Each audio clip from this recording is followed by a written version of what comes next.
So we started fostering Piggie in March 2020. Our local shelter, right at the start of the pandemic, they were looking to get all of the dogs out. We had just had one of our foster dogs get adopted, so we had some room, and Piggie had come in that day, actually. He was found walking on the streets, just the worst condition you could ever imagine. Like, head to toe, he had issues. He was dirty, his paws were super inflamed, his nails were overgrown, his nose had the really severe hyperkeratosis, his eyes were really inflamed, his ears were infected. Anything that could be wrong with a bulldog was wrong with him.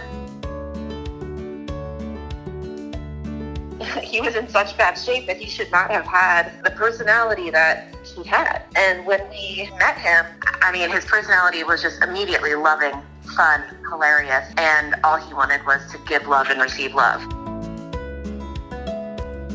And the vet said that his paw pads were indicative of a dog that had been standing on metal caging for a significant amount of time. To know that he was treated like that for, around 6 years is very heartbreaking to think about.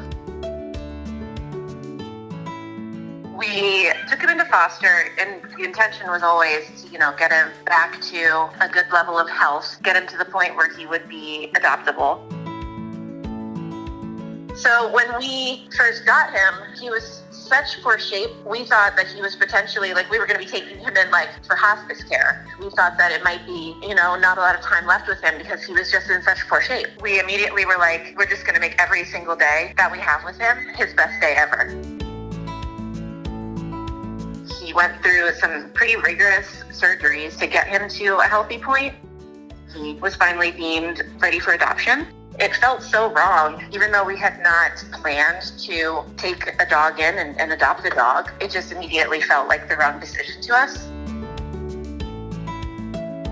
We made our pros and cons list, and the pros list was just endless. It was like, he brings us so much joy, he brings us happiness every day, he's made our lives better immediately. And the cons list was, potentially, knowing his breed, he could have some expensive medical issues crop up in the future that, we weren't really prepared for financially. So what we did was start a savings account specifically for Piggie and his veterinary needs. But he's worth it. He's so worth it.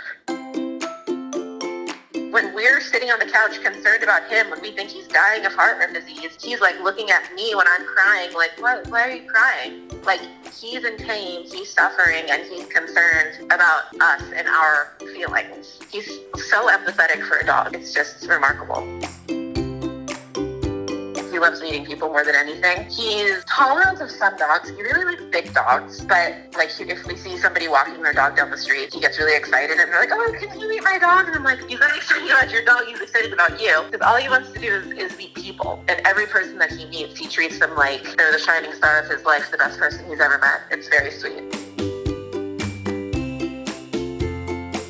He is very food motivated, and pretty much anytime we're putting anything into our mouth, whether it's an allergy pill or Crest whitening strips, he wants whatever we're putting into our mouth. And he had this desperation for food. I have to think when you live a life that's not so full of attention and love, maybe your meals were a little bit more sporadic, and he didn't always know when his next meal was coming. One treat that we give him a lot, since he's not able to chew very crunchy things, is we'll give him Gerber's Puffs because they dissolve really fast in his mouth. His favorite thing is not toys, it's not food, it's just people. He loves all people. I had this very brief thought that it would be really fun to write a children's book about Piggie because he brings a lot of joy to people. So I published and wrote an entire book about Piggie, and I just wanted to tell the story of his life, before, during, and after adoption. And of course, some of it is what I imagine he went through at the beginning because we don't exactly know. But the story that is depicted in the book is what happens all over the country when people are breeding and overbreeding. It's really sad. I'm just so glad that he's in our lives, and I just wanted to share Piggie and his love with people. And this book is just a start to finish celebration of our entire journey with him. For him to just always be so sweet and loving after whatever humans have done to him in the past, it's the most inspiring thing.